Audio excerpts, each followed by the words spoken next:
E parece que o cerco fechou dentro do Flamengo. A diretoria enfim descobriu quem foi o responsável por vazar informações distorcidas sobre o Pedro e não deu outro. O presidente BAP agiu rápido, cortou o mal pela raiz e mandou um recado direto: esse tipo de postura não será mais tolerada. A paciência acabou. A ordem interna foi clara, objetiva e com tom de ultimato. O episódio em que se falou que o Flamengo estaria disposto a negociar o Pedro por cerca de 15 milhões de euros caiu como uma bomba, e o problema maior nem foi o valor em si, mas sim a forma como tudo foi exposto. A diretoria entende que esse tipo de declaração, principalmente quando é falsa, mina a confiança do elenco, bagunça o ambiente e, claro, atrapalha o planejamento do clube. O que mais irritou internamente não foi nem a conversa com a imprensa, mas o fato de que a informação passada era totalmente desencontrada da realidade. O Pedro é peça importante no time, é tratado como ativo de alto valor e não existe qualquer plano, ao menos por hora, de negociá-lo por cifras tão abaixo do mercado. O BAP, que já vinha sendo cobrado por um posicionamento mais firme nos bastidores, decidiu bater o martelo. Identificou quem vazou, isolou o dirigente responsável e impôs o fim imediato desse tipo de fofoca nos corredores do ninho. O recado foi transmitido internamente e a expectativa é de que a postura dos envolvidos também mude. Inclusive há um desconforto generalizado entre jogadores e comissão técnica. O próprio Pedro ficou extremamente incomodado ao saber do vazamento. É aquele tipo de situação em que o atleta começa a se questionar sobre o que acontece nos bastidores. Pensa em lealdade, em confiança, em ambiente profissional. Quando um dirigente que faz parte do seu dia a dia vai à imprensa com esse tipo de fala, mesmo que de forma informal, fica difícil manter o foco. A relação que deveria ser construída com base em confiança e transparência se desgasta e o prejuízo é coletivo. E não foi só o Pedro que ficou insatisfeito. O Felipe Luiz também demonstrou incômodo. O agora treinador, que já viveu todos os lados do clube e conhece os bastidores como poucos, percebeu que esse tipo de ruído interno só atrapalha. O momento do Flamengo exige união, exige foco total nos objetivos da temporada e não há espaço para amadorismo ou vaidade. O torcedor também sentiu o impacto. A repercussão foi grande nas redes sociais, com a nação cobrando mais profissionalismo da diretoria e exigindo respostas rápidas. A possibilidade de uma reunião entre o presidente e o elenco ainda está no radar. Pode acontecer já na reapresentação do grupo no Ninho do Urubu, e o objetivo seria justamente reforçar o compromisso com o projeto esportivo e realinhar expectativas. Se a conversa acontecer, deve envolver também comissão técnica e jogadores mais experientes para garantir que todo mundo esteja na mesma página. É aquele momento em que a diretoria precisa se fazer presente, olhar nos olhos dos jogadores e dizer: estamos juntos, vamos brigar pelos títulos, mas com seriedade. Enquanto isso, o futuro do Gerson segue como um capítulo à parte. O volante, que já tinha acertado com o Zenit antes mesmo do fim do Super Mundial, agora parece estar repensando sua decisão. A informação que circula nos bastidores é de que ele teria se arrependido de ter fechado com o clube russo. Um motivo simples. Uma proposta mais vantajosa apareceu depois, vinda do Al Nassr, time que conta com Cristiano Ronaldo e é comandado por Jorge Jesus. Além de um salário bem mais generoso, o contrato oferecido pelo clube árabe tinha duração menor, o que daria ao jogador mais liberdade para decidir o futuro a curto prazo. E tem mais: se tivesse ido para a Arábia Saudita, o Gerson ainda jogaria uma liga com visibilidade maior no Brasil, com transmissões semanais, coisa que não acontece com o futebol russo. Para muitos, ir para o Zenit representa um sumiço do radar da seleção e das grandes competições. Enquanto no Al Nassr ele teria a chance de disputar torneios continentais com mais exposição, ser comandado por um técnico brasileiro de renome e atuar ao lado de um dos maiores ídolos do futebol mundial. Mas como o acordo com o Zenit já tinha sido assinado, não há muito o que se fazer a não ser cumprir o combinado, a menos que algo muito fora do script aconteça. No final das contas, para o Flamengo pouco importa qual clube será o destino final do Gerson. O acordo foi fechado e o clube vai receber os valores combinados. A venda gira em torno de 25 milhões de euros, uma quantia que ajuda bastante a reforçar o caixa para a próxima janela de transferências. Mas o sentimento de arrependimento do jogador reforça aquela máxima: o mercado da bola é dinâmico e decisões precipitadas podem custar caro. Talvez o Gerson tenha priorizado a segurança do contrato ao invés da projeção esportiva e agora se vê em uma situação menos atrativa do que poderia ter sido. E enquanto Gerson já tem destino selado, Wesley continua em alta no mercado europeu. O jovem lateral direito que vem chamando a atenção com suas atuações consistentes está na mira da Roma. A negociação esquentou nos últimos dias com conversas mais intensas e movimentações de bastidores para viabilizar a contratação. A questão é que a Roma enfrenta limitações no mercado devido a sanções e restrições financeiras, o famoso transfer ban, e por isso precisa montar uma operação mais complexa para trazer o jogador. A estratégia seria envolver o Everton, clube inglês que também pertence ao mesmo grupo de investidores. O plano é simples: o Everton compraria o Wesley junto ao Flamengo e em seguida emprestaria o jogador para a Roma. Essa engenharia financeira permitiria que o clube italiano driblasse o bloqueio atual e reforçasse o elenco sem descumprir as regras da UEFA. A proposta inicial girava em torno de 18 milhões de euros, mas o Flamengo fez questão de dizer que esse valor está muito aquém do que o clube espera receber pelo atleta. A avaliação interna é de que Wesley tem potencial para render mais e por isso o valor ideal seria algo em torno de 30 milhões de euros. Mas como tudo é negociável, existe uma expectativa realista de que a venda possa ser fechada por cerca de 25 ou 27 milhões. Um meio-termo que atende aos dois lados e garante um bom retorno financeiro para o Flamengo, que já projeta a utilização dessa verba em reforços pontuais para o segundo semestre. A venda do Wesley seria importante não apenas pelo valor, mas também pelo momento do clube. Com os recursos acumulados da conquista do Super Mundial, a venda do Gerson e uma possível negociação do lateral, o Flamengo pode bater quase R$500 milhão em receitas somente com o futebol. São valores impressionantes que colocam o clube em uma posição privilegiada para atacar o mercado com força total. Mas é aí que entra a responsabilidade. Não adianta ter dinheiro em caixa e errar nas escolhas. A diretoria precisa agir com inteligência e identificar jogadores que realmente façam diferença e que se encaixem no perfil tático do time. Até o momento, o único titular em processo ativo de negociação é o próprio Wesley. Outros nomes, por mais que tenham especulações em torno, seguem no elenco sem qualquer tratativa formal. E isso também é um ponto positivo. Mostra que o Flamengo está mantendo sua base e ao mesmo tempo conseguindo gerar receita com atletas que já vinham sendo observados há algum tempo por clubes do exterior. É o famoso ciclo forma-desenvolve, vende bem e reinveste. O elenco se reapresenta amanhã 9h30 da manhã no Ninho do Urubu. A preparação já foca no confronto contra o São Paulo pelo Campeonato Brasileiro, jogo marcado para o próximo sábado no Maracanã.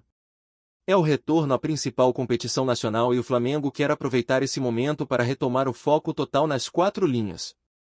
A expectativa é de que o time entre em campo com força máxima e com ânimo renovado após esse período de pausa.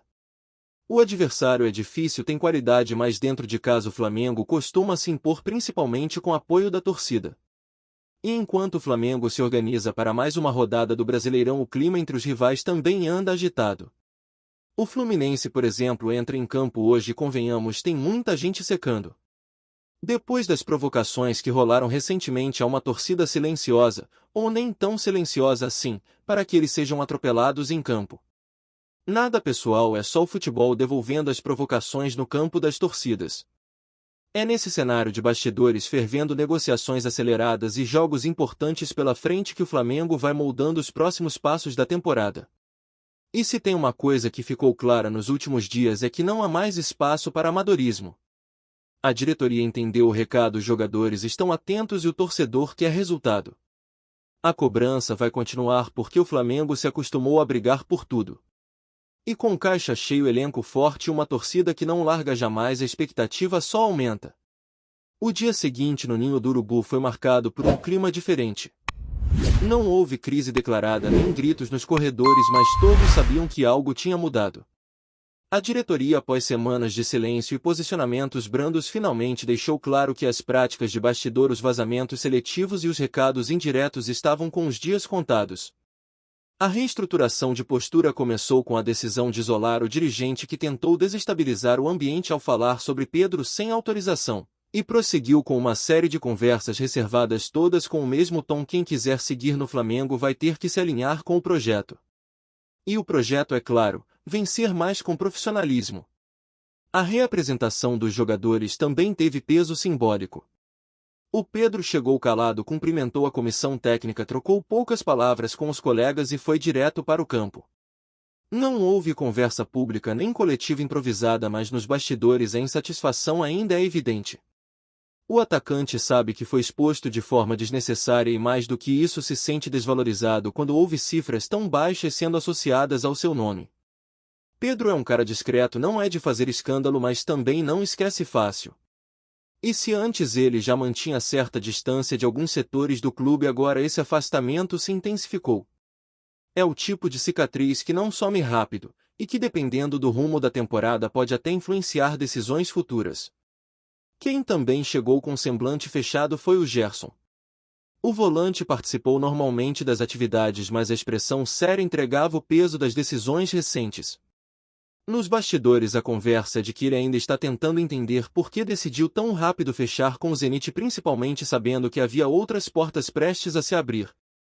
O staff do jogador inclusive teria admitido a amigos que o arrependimento bateu logo após o Super Mundial. E o motivo vai além da proposta do Al Nassr. Gerson percebeu que a ida à Rússia pode tirar o nome dele da rotação da seleção brasileira, especialmente num ciclo que se aproxima da Copa do Mundo. O Flamengo, por sua vez, não vai interferir. O contrato com o Zenit foi assinado, os valores já começaram a ser repassados e a operação está em curso. Qualquer mudança de rumo dependeria de um acordo entre o jogador e os russos, e isso neste momento parece improvável.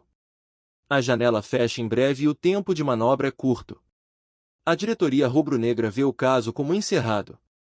Internamente o foco já está em como reinvestir esse dinheiro com inteligência, seja em novos nomes ou na manutenção de atletas que estão sendo assediados por clubes europeus.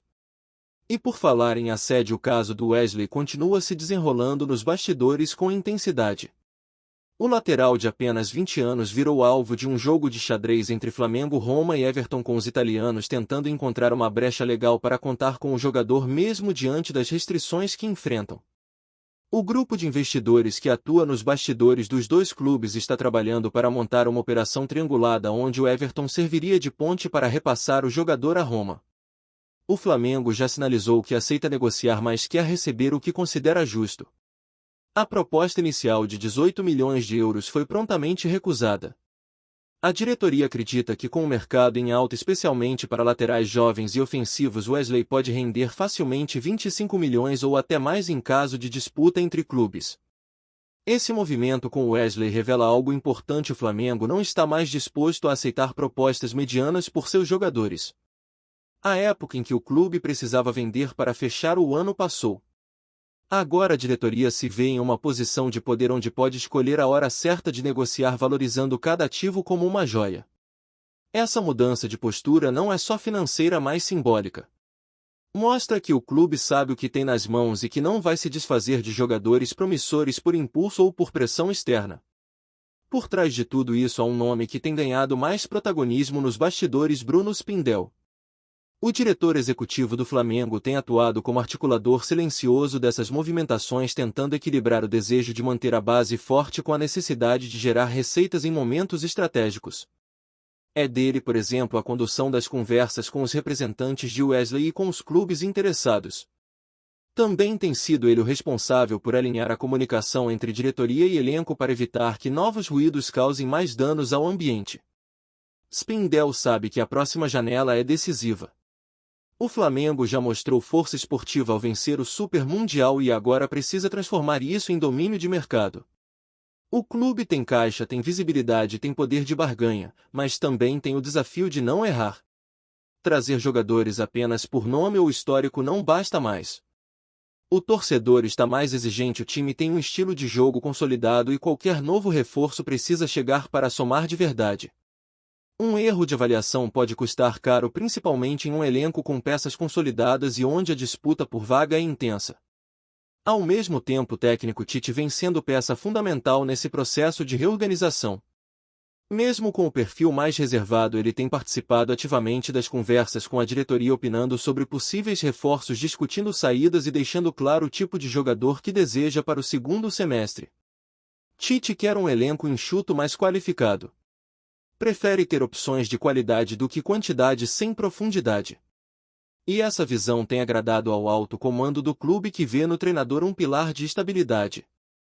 Nos treinos a intensidade voltou a ser prioridade. O grupo sabe que o Campeonato Brasileiro será uma maratona e que a disputa pela liderança vai exigir constância. Além disso, há Libertadores, onde o Flamengo carrega o peso de favorito.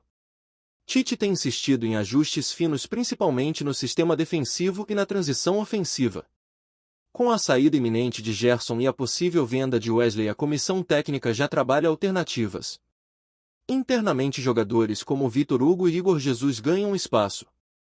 São vistos como promessas viáveis para assumirem responsabilidade. A relação com a torcida também vem sendo cuidada com atenção. A diretoria sabe que, apesar das conquistas recentes, há uma parcela da nação que cobra mais proximidade, mais verdade e menos discursos prontos. Por isso, nos bastidores já se fala em uma nova série documental focando nos bastidores da temporada e nos desafios que envolvem gerir um clube com o tamanho e a pressão do Flamengo. A ideia é mostrar o lado humano dos atletas, as decisões difíceis da diretoria e os bastidores das grandes vitórias.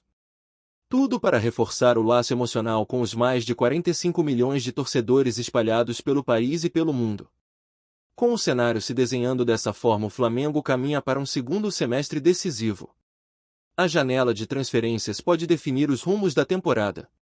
O elenco tem força, a comissão técnica tem visão e a diretoria, ao que tudo indica, acordou para a realidade de que qualquer deslize fora de campo pode custar caro dentro das quatro linhas. O que se viu nos últimos dias foi um Flamengo mais atento, mais firme e mais disposto a proteger seus ativos. E isso, para um clube do tamanho do rubro-negro, é fundamental. Tá curtindo o vídeo? Então deixa aquele like maroto, comenta aí o que tu tá achando e compartilha com os parceiros de arquibancada. Bora fortalecer o Central Rubro-Negro, rapaziada. O mundo do futebol está em polvorosa após as recentes declarações de Cristiano Ronaldo, que, surpreendentemente, fez elogios ao Flamengo, o gigante brasileiro que vem conquistando cada vez mais destaque no cenário internacional. A fala do craque português rapidamente repercutiu em toda a Europa, gerando um verdadeiro burburinho nos bastidores do futebol e alimentando rumores sobre uma possível aproximação entre CR7 e o clube carioca. Cristiano Ronaldo, conhecido por sua franqueza e postura direta, nunca escondeu sua admiração por grandes equipes e talentos ao redor do mundo. No entanto, ao mencionar o Flamengo, ele não só elogiou o desempenho do time nas competições recentes, mas também ressaltou a paixão da torcida e a atmosfera única que cerca o futebol brasileiro. Essas declarações, feitas em uma entrevista que ganhou grande atenção, acenderam a curiosidade de torcedores e especialistas, que passaram a especular sobre o que isso poderia significar para o futuro do craque. A repercussão nas mídias europeias foi imediata. Jornais e sites esportivos começaram a destacar a possibilidade de Cristiano Ronaldo estar aberto a novos desafios fora do futebol europeu, algo que até então parecia improvável, dada sua trajetória em clubes históricos como Manchester United, Real Madrid e Juventus. A ideia de CR7 vestir a camisa rubro-negra movimentou rapidamente as redes sociais, com torcedores do Flamengo celebrando a possibilidade e criando um verdadeiro movimento de apoio nas plataformas digitais. Embora nada tenha sido confirmado oficialmente, o burburinho em torno dessa possibilidade já provoca discussões acaloradas entre fãs e comentaristas. Alguns acreditam que a ida de Cristiano Ronaldo para o Flamengo poderia ser uma jogada estratégica do clube para aumentar ainda mais sua visibilidade global e atrair investimentos, enquanto outros apontam que o próprio CR7 poderia se beneficiar da experiência de atuar em um campeonato vibrante e diferente, renovando seu desafio profissional. Por enquanto, o Flamengo mantém o foco em suas competições e não se pronunciou oficialmente sobre os rumores. Já Cristiano Ronaldo segue sua temporada na Europa, mas as declarações recentes deixam a torcida do Mengão em alerta, sonhando com a chance de ver um dos maiores jogadores da história do futebol vestindo a camisa que já encantou gerações. O que parecia apenas um elogio pode estar, na verdade, abrindo as portas para um capítulo surpreendente na carreira de CR7 e no futebol brasileiro. Fique ligado, porque essa história ainda promete muitas emoções e, quem sabe, um desfecho espetacular que vai marcar a história do esporte. É isso, família!